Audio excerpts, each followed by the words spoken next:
Hi everyone, today's headlines. Joe Biden elected US President Kamala Harris as first woman vice president. Pungra Kifri 71.84% voter turnout in repoll.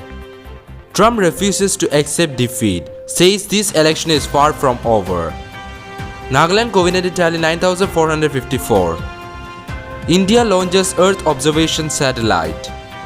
Hornbill Fest 2020 to go ahead as completely virtual. October reported maximum number of critical COVID-19 cases.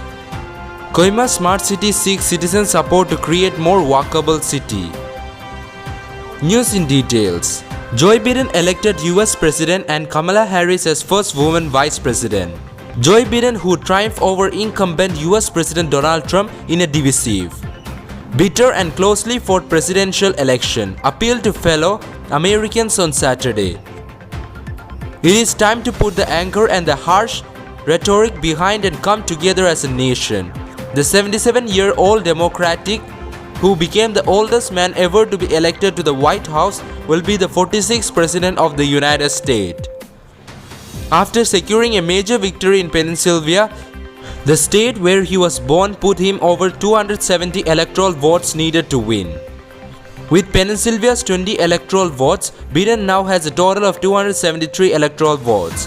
I am honored and humbled by the trust the American people have placed in me and in Vice President-elect Harris, Biden said in his first statement after America's major news outlets declared him the winner. Pungra Kifri 71.84 voter turnout in repoll. Repolling at Singra Polling Station 11 and Kipongia Ward A, Kifri Town Polling Station number 8, both under 60 Pungra Kifri Assembly Constituency, passed off peacefully on Saturday with 71.84% voter turnout.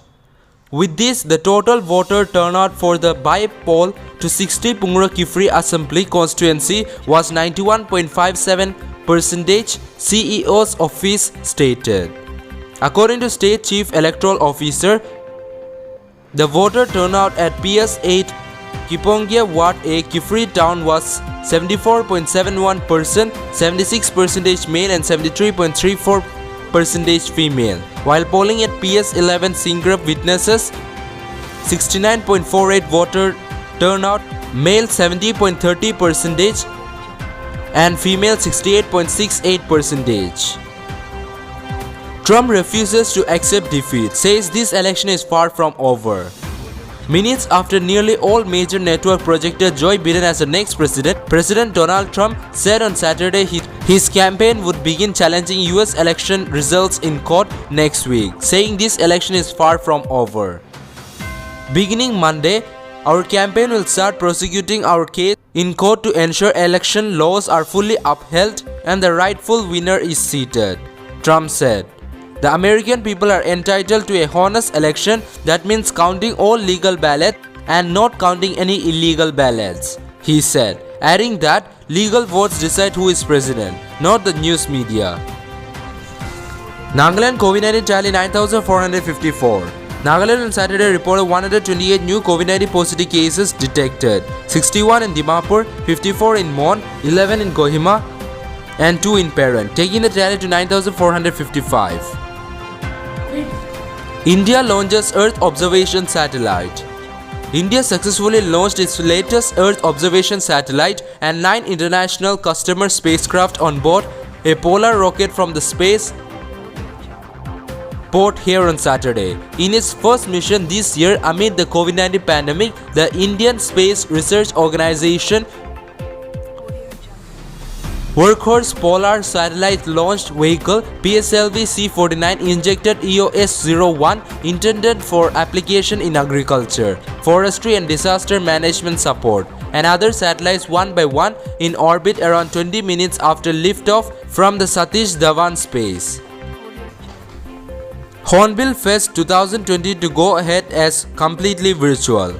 Against the backdrop of several organizations objecting to holding of the annual Hornbill Festive due to COVID-19 pandemic, the Tourism Department has informed that the state celebrate the Hornbill Festival 2020 in a completely virtual mode, only through various audio-visual media channels and social media platforms. According to DIPR, the would be sourced from government archives. October reported maximum number of critical COVID-19 cases. Nagaland sample positivity rate continued to remain higher than the national average at 9.2%, but the weekly positivity rate was slowly decreasing. In its weekly COVID-19 bulletin, State Health and Family Welfare Department said that October reported the maximum number of critical cases needing ICU care and invasive ventilator. The department said that it took an average of 13 days for every 1,000 cases. Kohima Smart City seeks citizen support to create a more walkable city. The Ministry of Housing and Urban Affairs launched a Streets for People challenge in order to ensure a green recovery from COVID-19 and to inspire cities to create walkably friendly streets through quick measures and to reimagine their streets as public spaces through the lens of economic regeneration, safety and child-friendly intervention with inclusive designing. Kovi Mehesi, the CEO Kohima Smart City Developments Limited, Nagaland, in a press release informed that on November 7, 2020, the old NST parking spot was transformed into a pop-up open street space for pedestrians, food vendors, street vendors selling organic vegetables and fruits, flowers, and sitting space for shoppers to sit and relax. This was an open space initiative to envision and test how our streets can be transformed into happy, safe and inclusive spaces for everyone. That's all for now. To get such latest news, don't forget to subscribe this channel. Thank you.